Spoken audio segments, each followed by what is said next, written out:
Haleluya. Imana ihabwe icyubahiro. Tugiye gusangira ijambo ry'Imana. Haleluya. Ijambo ndarya nawe ujye. Haleluya. Rivuga ngo le bon combat de la foi. Intambara nziza yo kwizera. Haleluya. Imana ihabwe icyubahiro.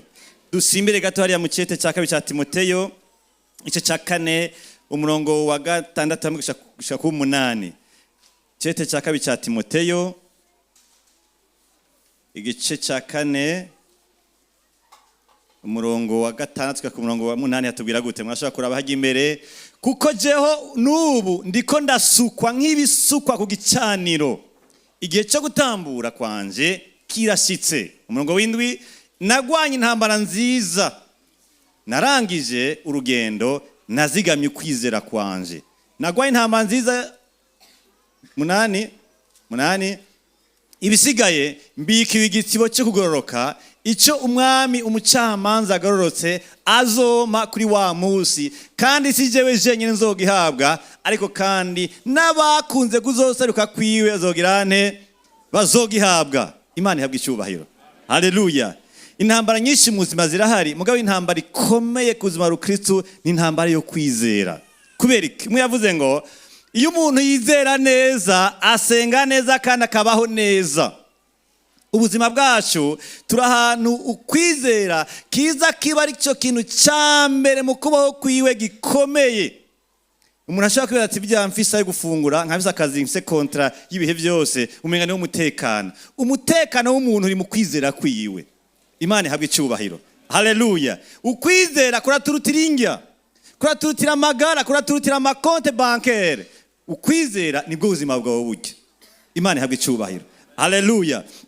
Iyo wizera biva mu byo usenga. Hagiye abari umuntu yo kumviza iko urasenga, yocamo ibyo wizera.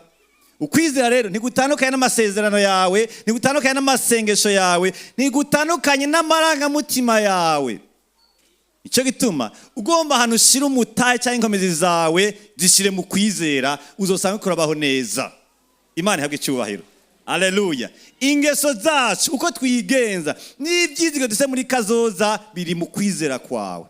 Nicyo gituma Satani yagomba umuntu arashaka gutaguteza ingwara, ntagukuze mu kazi, aguteza kwizera kubi akaba gushoboye.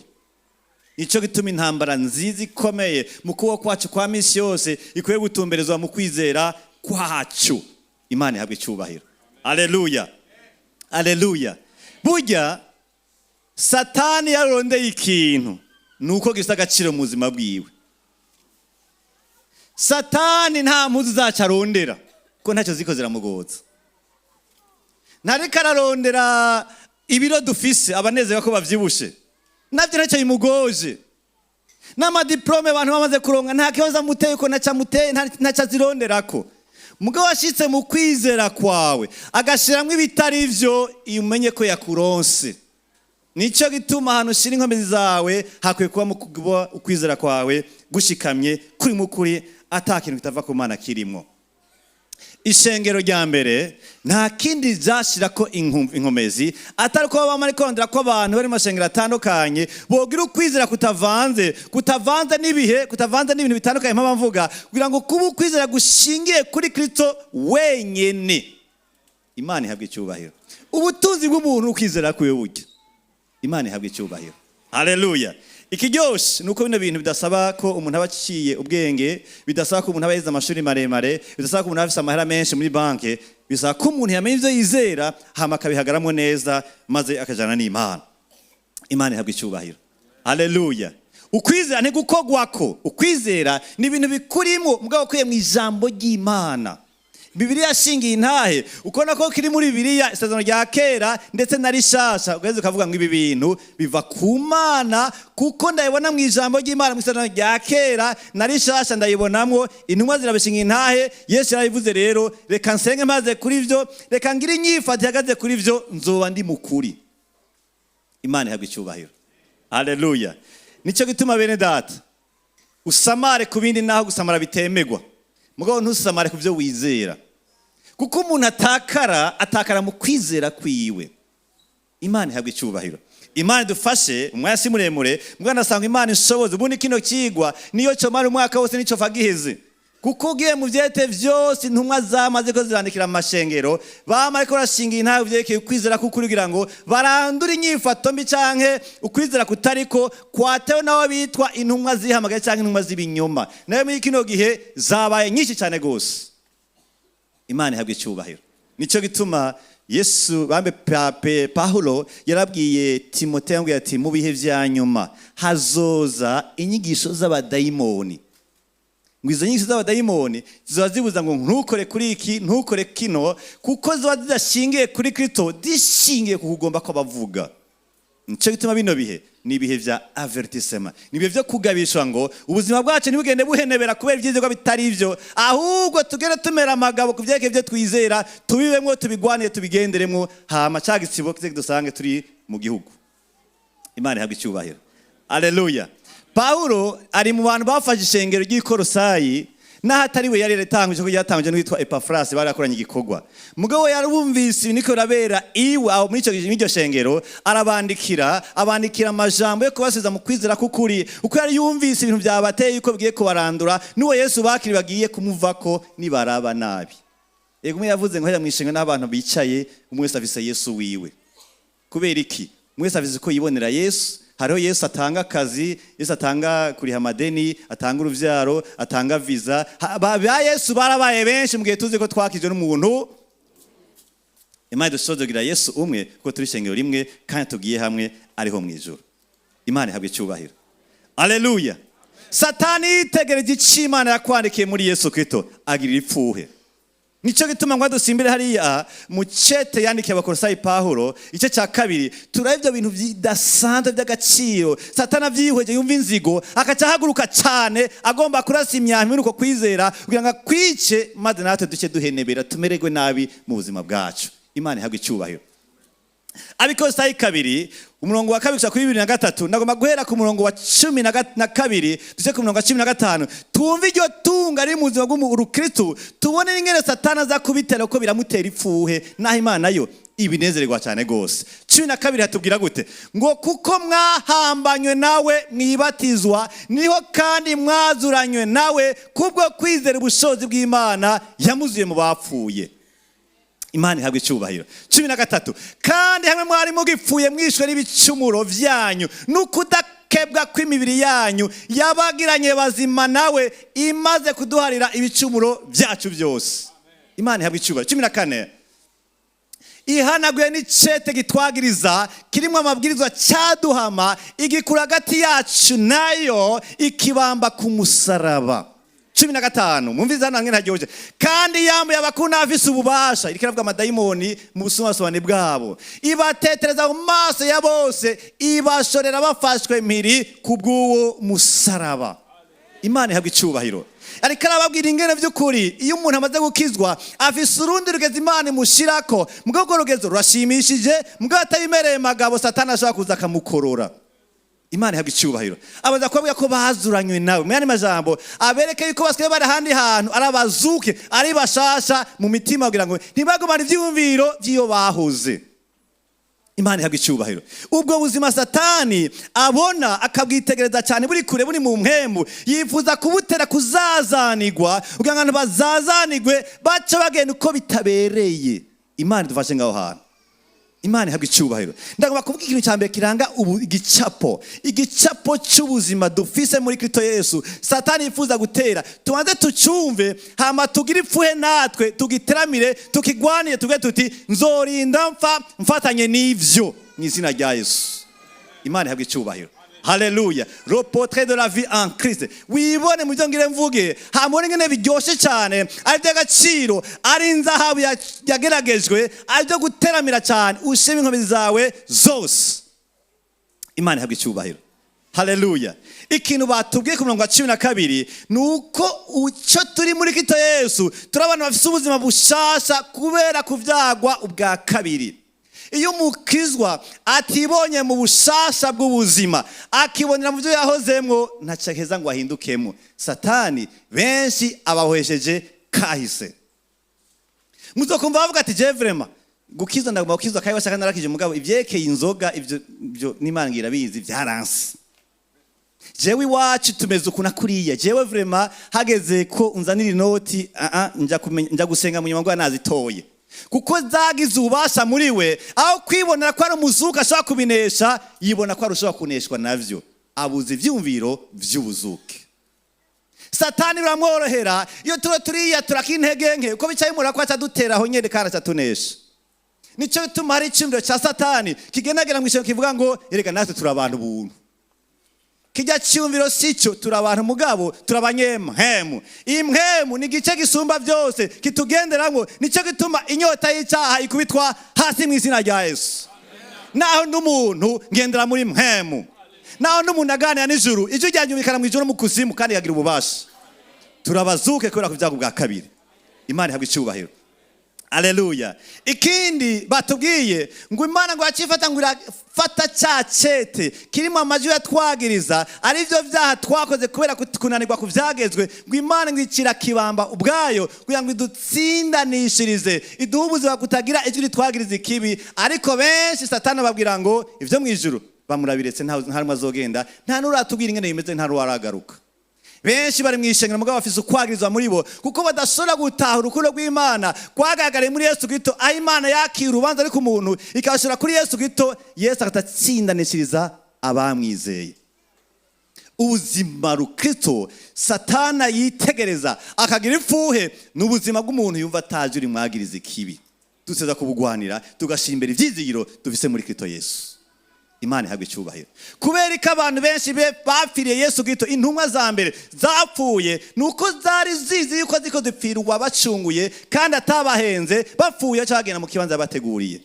Ariko kenshi bamwe babwiye ngo tugiye tubice, buga ati banzureke sindaro umwanya kujya gutunganya, uko bizeye isengesho rya nyuma. Nkaho umenga abantu bose barandika isengesho rya nyuma imbere yuko bapfa. Isengesho rya nyuma siryo rikiza, hakiza umusaraba wawizeye akiri muzima hano ku isi. Imana ihabwe icyubahiro. Haleluya, haleluya. Imana ihabwe icyubahiro. Ikindi bitubwira nuko umuntu afise ubuzima bwo muri Kristo Yesu afise ivyiyumviro n'ukwihana n'ukwizera kandi by'ibihe byose.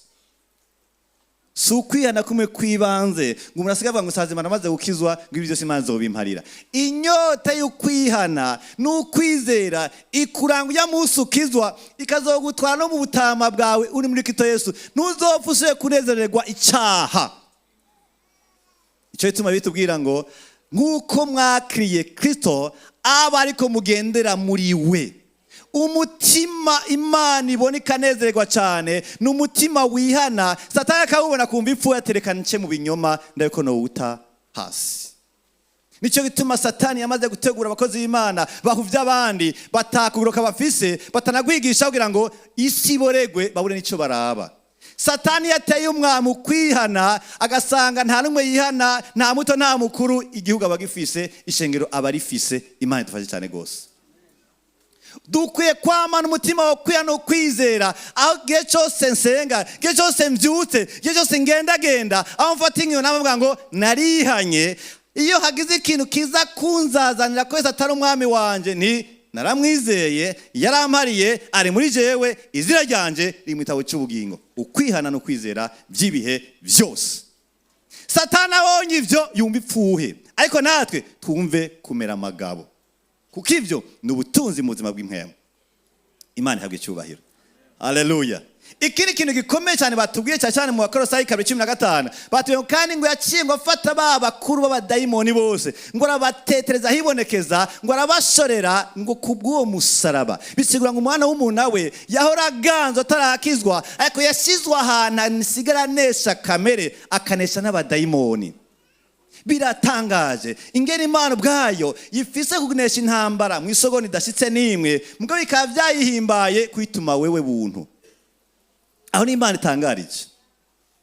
Ubundi Imana bitubwira ngo ibihe vya nyuma, pani vya nyuma, igihe Satani azobacira urubanza rwa nyuma, ngo Imana izofata Satani ngo imurike mu kuzimu, ngo ikoresheje ngo impemu ziva mu mazuru yayo ngo Satani akacakoka mu tano yakumurira.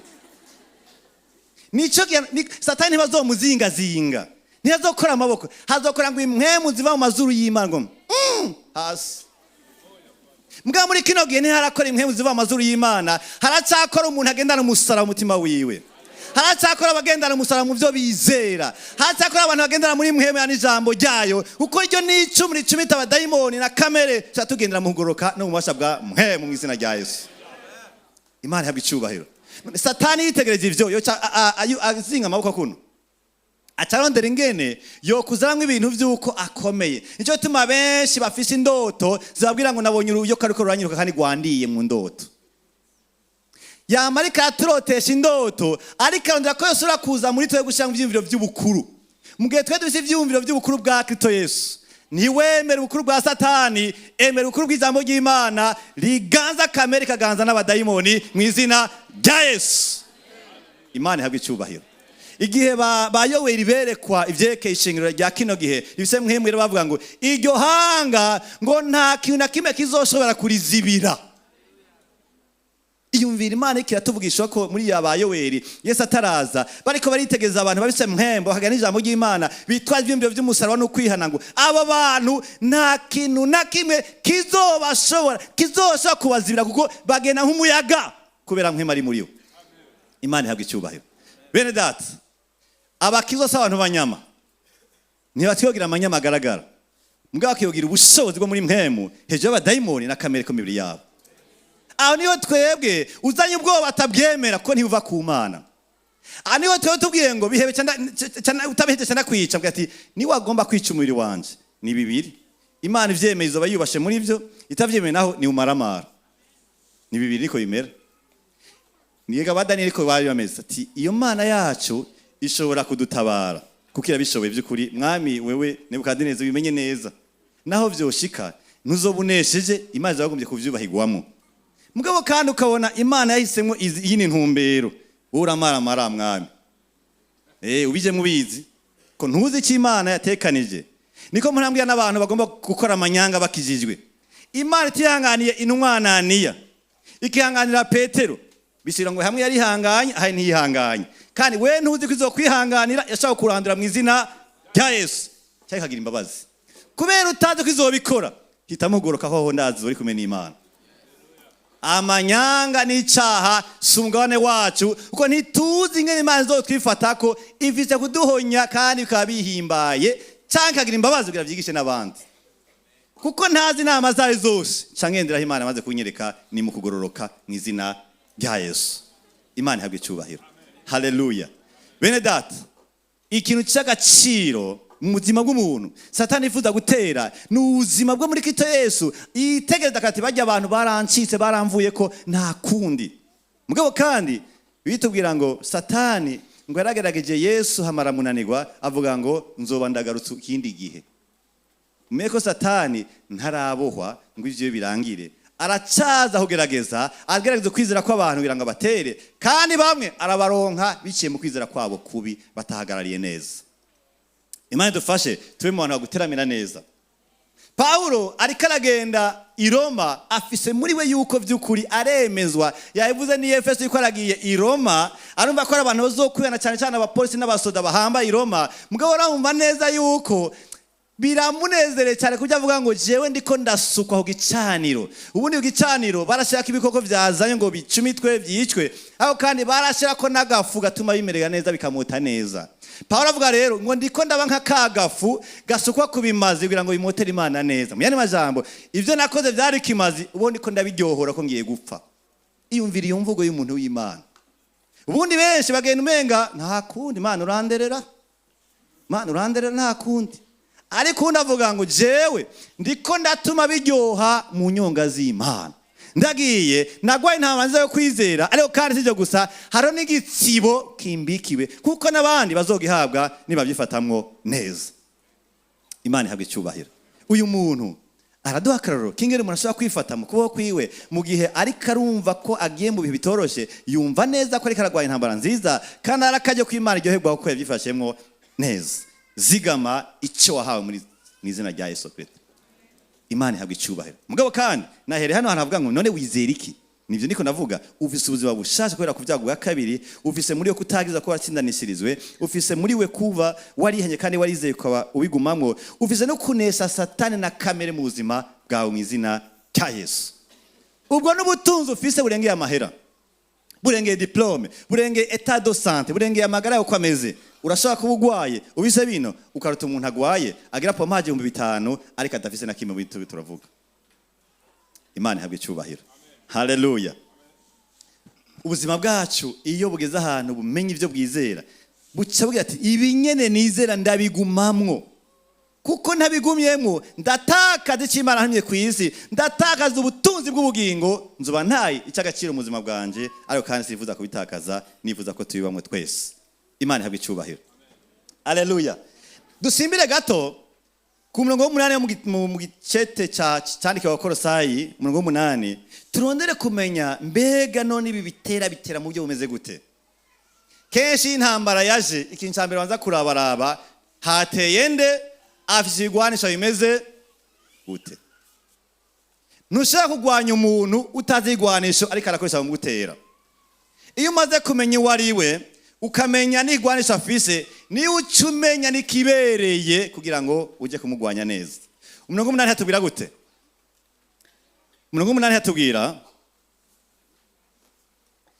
bagire bagabishe, ndakuvuga ubwoko butatu bw'ibitero bitera ukwizera kw'abantu, duze turondere n'inyishu ibibereye. Batubwira ngo mwirinde ntiyakagira umuntu abagira inyagano, abanyagishije ubwenge bw'abantu, ari bihendo vy'ubusa bikurikira karonda k'imigenzo y'abantu, bikurikira ivyambere vyo mw'isi bidakurikira Kristo Yesu. Ubwoko bwa mbere bw'ibitero bitera kwizera kw'abantu nico bita imigenzo n'ivyumviro vyo mw'isi.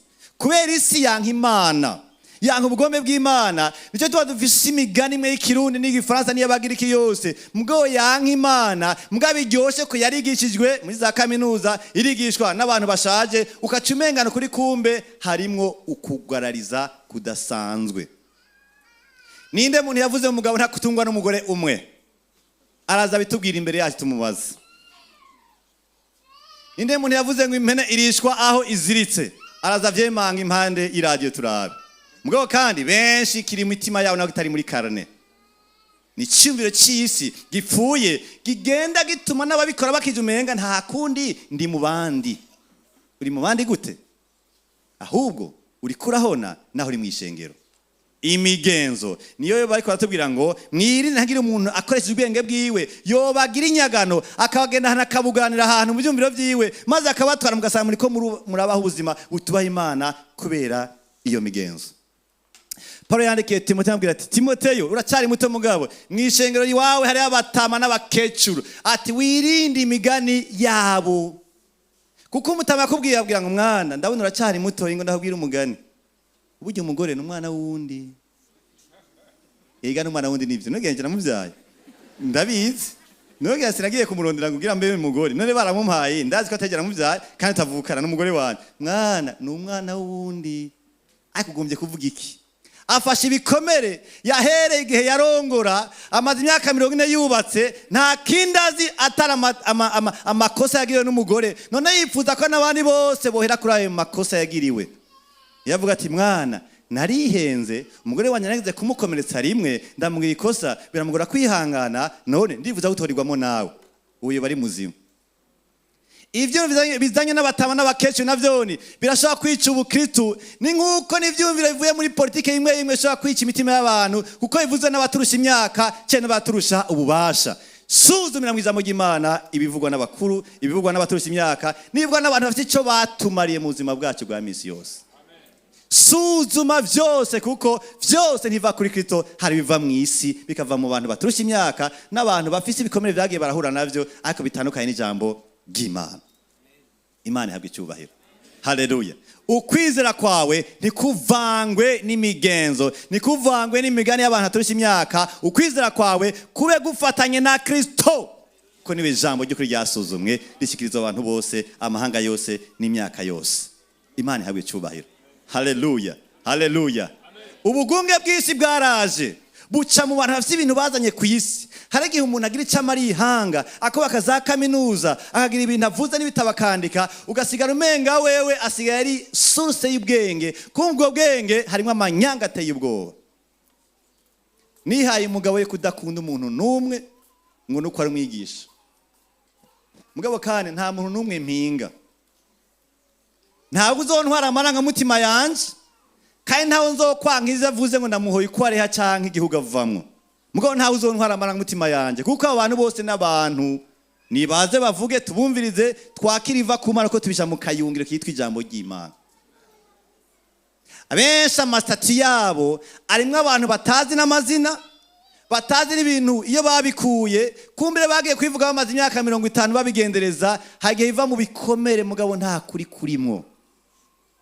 Niko murambwira bati bigenda gute ngo iminsi yose mu gatondo wikonete kuri site kanaka ukura ikintu ushira kuri stati ntawuzi ntuzi n'icyo yakivuze ko umuntu wagakunze gusa ko gahwaye n'ibihe vyawe warakwiye kubanza ukakamarana indwi zibiri ukakigako hamuka cugashirako uko witebuye ko abantu aza kukubaza uja kugicubishuyeko ariko besho baje ati none kana wakuye he munavuye ukabona ngo nakabona mugenzi wanje uri kurabohwa n'utazi warakwiye kurondera kuri we wirondereye abandi bantu koresha ivyumviro byabo kugira wimvire cyane nukwiye kujana umuntu wari wese ngo nagakuye ahantu utazi icyo kavuga.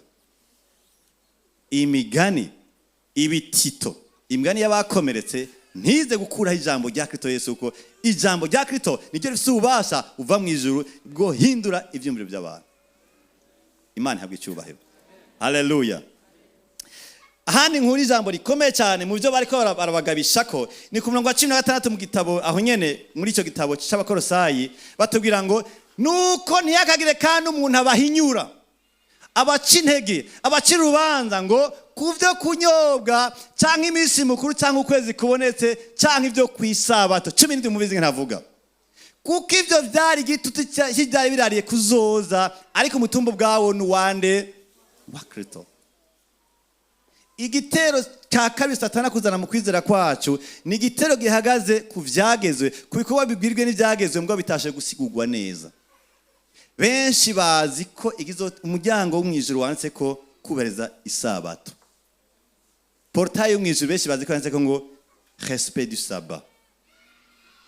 Yaravyumvise barayumviye bamusumvye imyaka aravyemera ku buryo Yesu ntatobambwa ariko isabato ikaba yubahirijwe aho ni mwijuru direct. Kubera kutamenya isabato ico yari iri mu isezerano rya kera no kutamenya ico isigaye iri mu isezerano rishasha. Imana ihabwe icyubahiro. Ivyagezwe byaravuga byinshi harimo byinshi mugabo vyahavuye uko vyamaze gusubirizwa n'ico Yesu yakoze ku musaraba. Barambwira abantu bakunda ivyagezwe mbega ndababwire gute bigenda gute ngo ivyagezwe bivuge ngo imetero 8 abarizo mubaka ko akazu ka sugumwe ubu benshi basenga ngo tujye mu nzu abazironse bumva bashima Imana. Ico cyari cyagezwe ariko benshi ziri ku metero 2 yaho barara ariko ico nibabona ko ari cyagezwe cyari kihari kubera kino cyo kitaje ngo kibe mu bindi kibana ikibandanya mu isezerano rishasha. Hariho kwihenda kumukiza hariho kwihenda ku ijambo rya Kristo Yesu. Ati ntiyagira umuntu abahinyura cyane kuvyo kuziririza kuko kuziririza kwarategura kuzoza kwa Kristo Yesu. Imana ihabwe icyubahiro. Dukwiye kurondera iki? Dukwiye kurondera kumenya mbega ivyagezwe birimo iki bitegura iki mu isezerano ishasha. Nico gituma ukwiye kubaho ufise ubuzima busuzuma ivyagezwe no kumenya ico vyategura kuzozana muri Kristo Yesu. Umukizo afashe ijambo akayikora muri gusubira mu vyagezwe mu Barewi mu guharura n'ahandi agacagenda akaritwara ko nyene ngo ariko rubaha Imana ashobora gusanga yahenzwe ahubwo yanarushe kuko ivyo vyagezwe vyaje gushitswa na Kristo Yesu vyari vyarananiye gutunganya umuntu ariko utunganya ni Kristo Yesu. Ntiyagira umuntu abahinyura kubera ivyagezwe yakurikije ivyo vyagezwe birimo ikinyoma iyo umuntu atamenye ingene bisuzuma muri Kristo Yesu. Imana ihabwe icyubahiro. Haleluya. Nico gituma navyo ino nyigisho ikwiye umwaka wose kugira ngo ihabwe umwanya habe kubijyane muri vyo kuvyimba no kurunda kumenya l'équivalence en Christ kumenya ico bica bizana muri Kristo Yesu kugira ngo ntitubohe n'ivyagezwe tutazi ico bisigura. Imana ihabwe icyubahiro. Haleluya. Paulo yarandikira abantu b'Ikorosayi avuga ati ntiyagira umuntu abahinyura kuko hari igihe umuntu ashobora agakurikiza 3, 4, 5 aca ararondera kumenya ati bajya ko batabikoze bobo nta mana bafise ntibubaha Imana ariko ntiyagira umuntu abahinyura kuko mwamaze kumenya ico biri muri Kristo Yesu. Acababwira ngo ivyo vyose ngo cyari gitutu kijari birariye kuzoza muri Kristo Yesu. Iyo umukizwa atazi gutandukanya isezerano rya kera na rishasha ntabarama ivyo yizera, kuko birahana ariko kutiza kumenya aho bigarukira. Imana ihabwe icyubahiro. Haleluya. Nico gituma dukwiye guma muri bene data tuko turaganira ijambo ry'Imana. Benshi barafata umurongo umwe bakawugira ubuzima bwabo, mugabo usanga uwo murongo harimwo kuyihenda muri wo. Nico gituma uwo dukosora tube muri bene data, tuganire nabo, dukorane ko dukosorane, kuko ntagira ntagira ivyizegwa byo mwibanga. Ivyizegwa sibanga bivugirwa habona. Ukumumenga wo kwigendako ngo Imana yanje Satani karagutegura ngo wihende wenyene, uhenebere wenyene. Ako nimba ugomba gukira, ja muri bene data ukirane nabo. Imana ihabwe icyubahiro. Ati ntihagire umuntu abahinyura, ntihagire umuntu bacintege ngo uko mutakwije kiriya, kuko icyo banza urondeye icyo gisigura muri Kristo Yesu. Imana ihabwe icyubahiro. Haleluya, haleluya. Icya gatatu ndagisanga ku murongo wa 18. Ariko bwoko bitatu bwa gatatu bw'ibitero Satani atera kwizera kwacu, batubwira ngo ntihakagire kandi umuntu abagunga impera yanyu nk'uko yigombera ubwiwe, ayibagungishije kwicisha bugufi. Mwiza aho hantu no gusenga abamarayika, ngo aguma mu byo yeretswe gusa, ngo atewe kwihimbariza ubusa n'ubugunge bw'akameremere kiwe. 19 ngo kandi atifatanya n'umuri na wa mutwe, kuri wo umuri wawo ufashijwe n'ingingo n'imitsi, ugateranywa neza navyo, niho uronka gukura kwawo gutangwa n'Imana. Imana ihabwe icyubahiro. Ubwoko bwa gatatu butera ukwizera ko hano nguko kuranatangaje, ibitero bizanana n'abigira abanyemhemu cyane. Imana ihabwe icyubahiro. Hari ikibazo giye kwishura, ni gute umenye umuntu ari muri mpemu?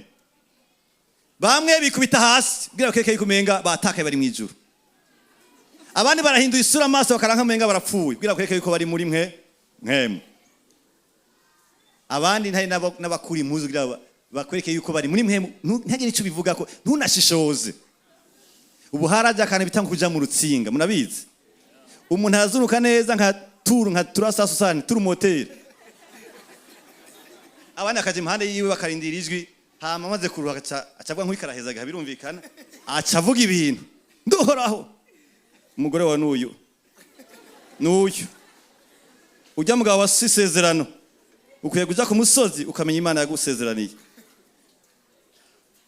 Urase muri yo kuri konti ujya sigwawe n'uyuyu uko yazungu ari mu rutsinga. Mwese mwaciye bugufi, ucumenga ni muri mpemu, muga muri mpemu ntutakaza rezo, muri mpemu n'ubucuti na mpemu nyene ubwiwe, muri mpemu n'ukurobanura, muri mpemu n'ukugororoka, muri mpemu n'ugutahura icyo Imana ishira ku mitima y'abantu batahura ijwi rya mpemu. Muri mpemu si siporo, si kwizungurukako. Imana ihabwe icyubahiro. Haleluya. Nico gituma abigira mpemu ngo barihimbaza mu byo beretswe, kandi babwiye ati jewe ndibuka 1987 narana ku musozi muri komini ni mpemu yarangendeye, yarambwiye ngo haramutse uzohura, sinari bwamubone, none Imana irakunyeretse, cyenda kwikumenga ni muri ya vision nabona ni wewe. Amafiansaye menshi yatangwe mu ubwo buryo, ama ministeri yabwiye ati jewe numvise Imana yampamagaye, ariko Imana ngiye ngo tuzotangwa na gikorwa. Benshi barumvira ibintu badafise mu bucuti n'Imana, bakajana ibintu nkema tabarungitsemo ngo hari umuntu yaje arambwira ngo jewe Imana yamubwiye, ukajana umuntu utazi byiwe ukaja kumenya imyaka 20 heze yuko wahenzwe n'abadayimoni. Abigira abanyemhemu muri cyo gihe bareze, mugabo kuba muri mpemu ni wewe ubihitamwo, urasenga ukaba mu bucuti n'ijambo ry'Imana n'ubucuti bwo gusenga, mpema akagenda muri wewe. Umuntu aje kugira ibintu kwani muri mpemu utibanze ke tuganira, buya nenda bise mpemu si importe, aba muri twebwe. Mu mwanya nanje niyumvire ndafise ijambo ko nawe urifise, urambwiye ijambo simakanye ko sindafata umwe yo gusenga, mu mwanya nanje nzokubwira mpindwi zibiri mu kwezi mu mwaka. Abigira mpemu bari bateye ahantu ikorosaye, Biyo baje bakubwira ibintu nkaho umenga imana yabo nibo soketere b'Imana. Abigira mpemu baragisivya uko bahagaze ku vyekengo ivyo beretswe. Nkaho umenga kwerekwa kuba kuri umwe ahandi ni kuba. Abo bantu ngo ikintu kizoba kwereka ngo nta kubaha Imana kuri muri bo. Ngaha ikorosayi hariho umuco w'abantu wafise ivy'imbere bivuga kuno. Bavuga ngo Imana yacu bakure ngo hejuru y'amasi indwi. Ati yo Mana bakure ko inyegeje Imana y'amasi indwi reseti planete harakenewe rero yuko umuntu muri we afata umubiri kuko bibwira ngo la chair n'est rien. Umubiri ntacumaze ngo iyo twemeye tukawubabaza ngo wataza akantu nk'umuravyo ngo kadukura umubiri kadutwara muri mpemu. Nico tuma ngo baranibabaza ngo barafata umubiri akawufata nabi kuko ngo bafata ko umubiri wawufashe nabi ngo baca bahabwa urundi rugezo rwo kuba muri mpemu ngo usanga uri hejuru ya masi indwi. Yumvira ico cyumviro kigusanze muri kitose kibwira ngo Imana yacu bakure kugira ishikire uteza kubabaza umubiri wawe. Niyo wobaza rero ngo atojaza akabita étincelle ngo nakanwa karavyo kakabeya kacaka kuzako ukatwagwa muri mpemu ukacurengana ya masi batubwira mu mashuri ukarengana Mercure Jupiter Mars n'izindi kwashika hari Imana yibereye urakene kuba muri mpemu ngo nuko baje umubiri wawe. Mpemu ni gihe ari muri wewe kuko bitubwira ngo mumaze kumva ijambo ry'ubutumwa bwiza. Abanyefeso 1:13 na 14 mumaze kuryumva mumaze no kuryizera ngo no mwaciye mushirwa muri mwe bikimenyetso ngo nico mpemu yabahawe nk'ingwati y'umwanda muzohabwa. Twamwaye ko yatuvyaye bwa kabiri apara ko twanje gukubita umubiri wacu ngo tuwutemagure. Nico tumwe intumwa z'amazigwana n'ivyo bihe byo kurondera ko abantu bamenye kuri muri kwa Paulo abwira abikono ngo naho no fata umubiri wanje nkabutanga ngo ubambwe hatari mu rukundo no bangiza ibintu byitwa ubusa. Nico gituma kuba muri mpemu si kwibabaza, kuba muri mpemu si kwikebagura, kuba muri mpemu n'ubucuti mu mpemu nyene. Imana yabwe cyubahiro. Ikindi ngo behimbaza ngo ibintu bagiye barerekwa. Kwerekwa kurabaho. Mugabo utaza kuraba ivyerekanywe ivyo ari vyo. Ukabanza kuraba nuweretswe uwariwe. Ukaraba n'intumbero abifisemwo. Umuntu azokwerekwa ibintu ukabona ikara bigomba ngo binyarutse uzumenye ngo areka kuza kwiyumvira. Uzumenye ko urafise uruhusha rwo guti nukuri ibyo uvuze sindabihakanye mu mwanya nanje. Ndubatse ndabisa bandongoye ngenda bashika ico kintu bice bakimbwirako. Njya mbere duhuye sinumva ko no canjana na wewe kugushaka kuntwara handi ntazi. Mfise umwanya wo gusenga wo guhanuza twubakanye n'abarongozi hama nzokubwira ico nanje mpemu yambare ko naye ndamufise. Imana ihabwe icyubahiro. Zigama ukwizera kwawe nawe uri muri mpemu ntuzohendwa nabigira mpemu ngo babiboneye ku musozi kanaka. Uyu munsi Imana ikibonerwa muri mpemu nikonerwa mu ishengero irahana ku musozi atana matarari mu ijoro. Imihamagaro menshi yavuye ku misozi. Abantu benshi bamikogwa bahereye ku musozi. Umusozi rabaho ngo umusozi ntukiri ngaha muri irare cyaye mu Rwanda kibeho canka handi. Umusozi ni ubucuti bwawe n'Imana ko nawe ushaka kuduga hejuru muri mpemu. Niyo hagiriya umuntu Imana ikurikira aje kubwira ikintu mpemu ntazobura hagusanga uzomenya ukuri. Imana ihabwe icyubahiro. Haleluya. Ubuzima bwacu turakeye kumenya ngo dukwiye kuduga muri mpemu kubera gusenga kwacu. Dukwiye kuduga muri mpemu kubera ijambo rya Kristo rigendera mu buzima bwacu kandi turondera ku munsi ku munsi. Dukwiye kwamana umutima utekanye kugira ngo ikinyoma cyoza cyose kidusange dutekanye. Kuko ikinyoma giterwa n'ijambo ry'Imana n'umutekano w'umutima. Imana ihabwe icyubahiro. Haleluya. Haleluya. Bene data tuvuge dute nta muntu n'umwe yombwira ko Satani atamwanka hano ku isi. Kiretse Satani atakiyo ikuramugorako. Ariko icyo nzico nimbise muri bwa buzima bw'amahoro bw'umunezero bwo kugororoka bwo kwihana bwo kunesha abadayimoni bwa buzima bwo kumva ataje uri kwagiriza ikibi bwa buzima bwo kumva ufise umutima wazutse wumva unezewe n'Imana. Satani arakwanka. Nzaje kugira iryo tangazo. Arakwanka kuko ikiri muri wewe kirateye agaciro kirahambaye cyane aza kucanka. Kugira canke azokoresha ikitwa imigenzo aciye kubagukurira aciye kubaguhaye ibintu bikomeye bya hano ku isi aciye kubanda kurusha imyaka aciye kubana kurusha ububasha ntuzobura ikintu kiva muri iyo migwi.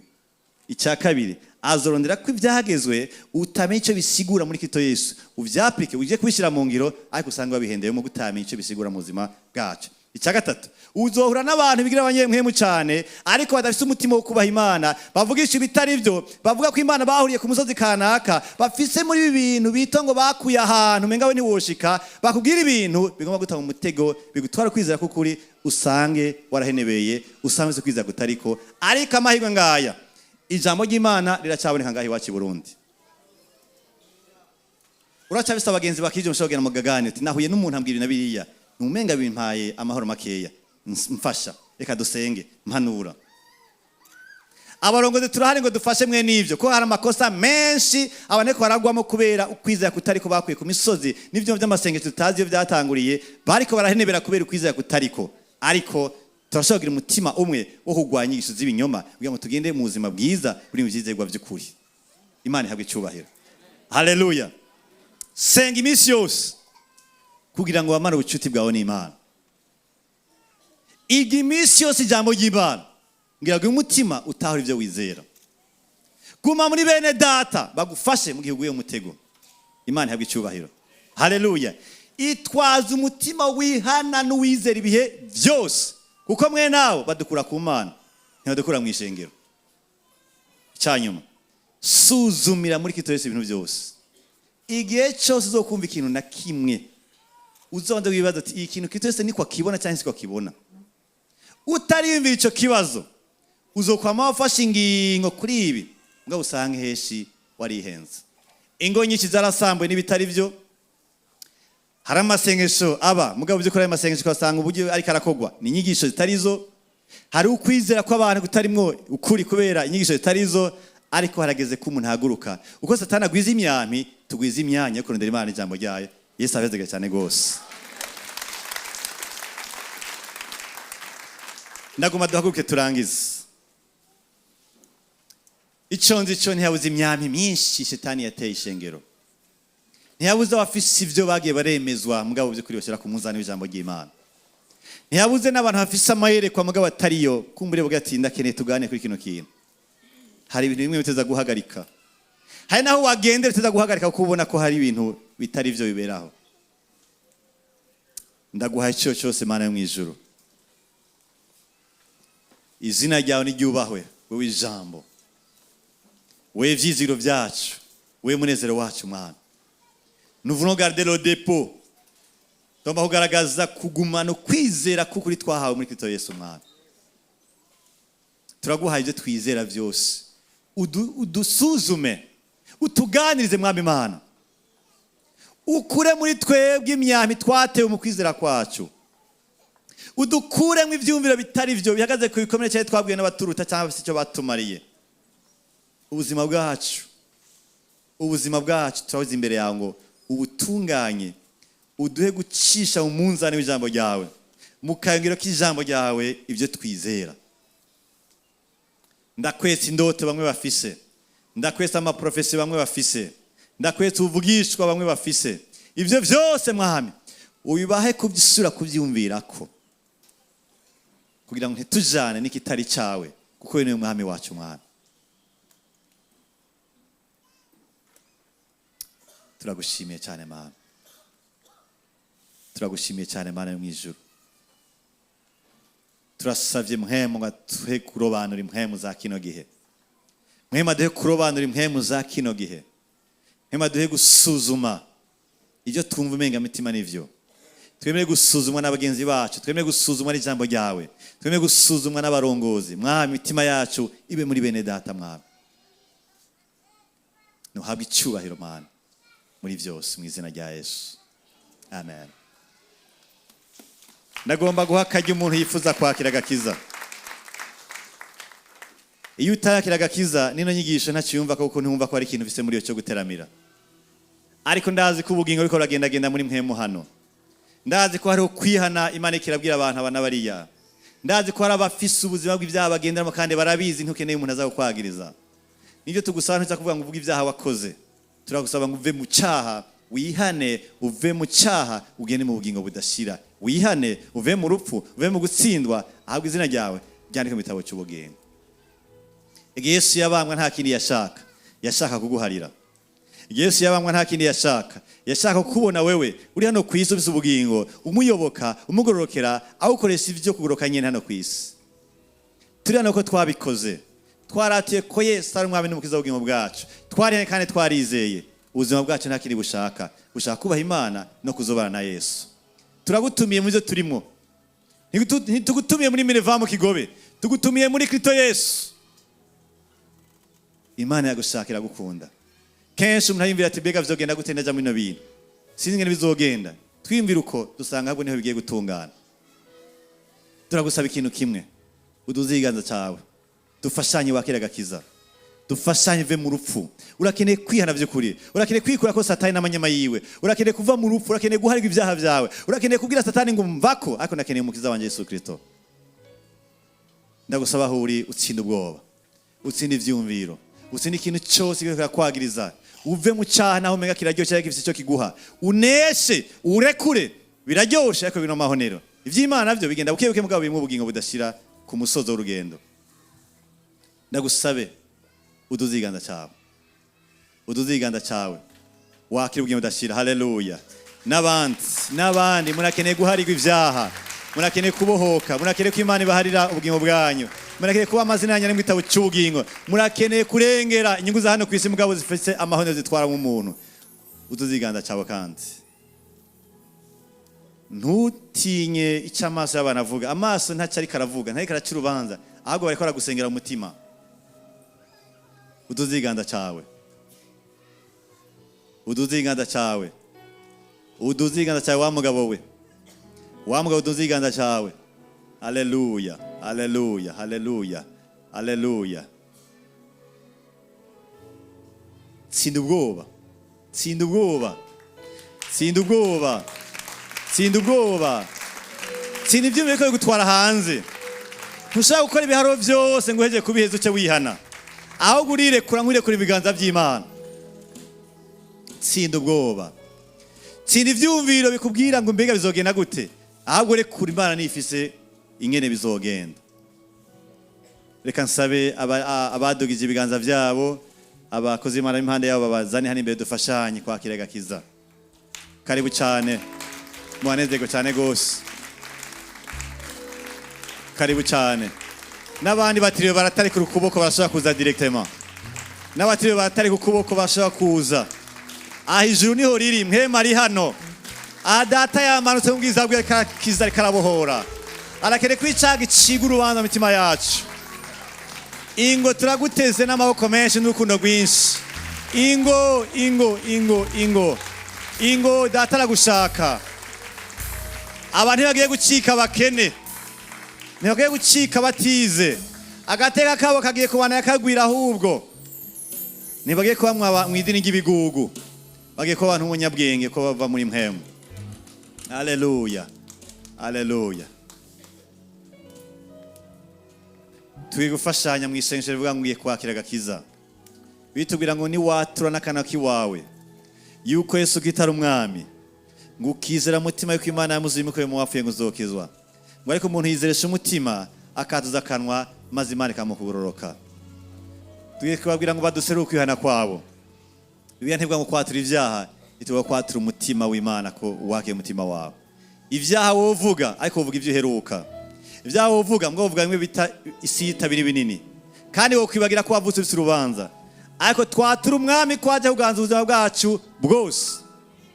Nico gituma tugiye kubasaba ngo museruke kwihana kwanyu muri no sengesho. Muranyumviriza n'amatwi yanje mu mpamatwi ariko umutima ari wo muvugisha mu kubwira Imana byo ngiye kubabwira. Muti mwami Yesu nje imbere yawe kugira ngo ngaragaze umutima afise wo kwihana. Navutse ndi umunyabyaha, nkura ndi umunyabyaha, mfise urubanza, mfise gutsindwa, mfise kuneshwa, ariko nje ngo mbere umwami ndihanye ibyaha byose kubu kazoza na kahise byose ndaguhereje. Nta cyanshaka, nshaka ubugingo. Ndagaje kwihana imbere yawe. Kandi ndakwizeye ko wagiye ku musaraba uzira ibyaha byanje. Umuhari ibyo nagendeye mu byose. izina ryanje urifite mu gitabo cy'imanza, uryandike mu gitabo cy'ubugingo mu izina rya Yesu. Amen. Haleluya. Saba ko Imana babakeze. Félicitations.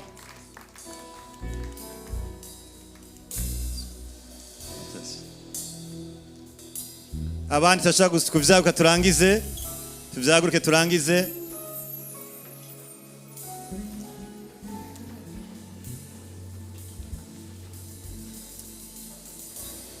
Reka turangize cyose cya kungaburo yera. Turaguhaye cyo cyose mwami.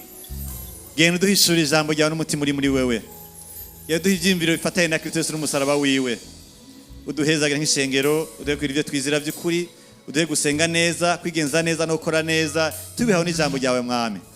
Urakoze, uhabwe icyubahiro muri byose na hose, mu izina rya Yesu dusenze ibyo. Amen.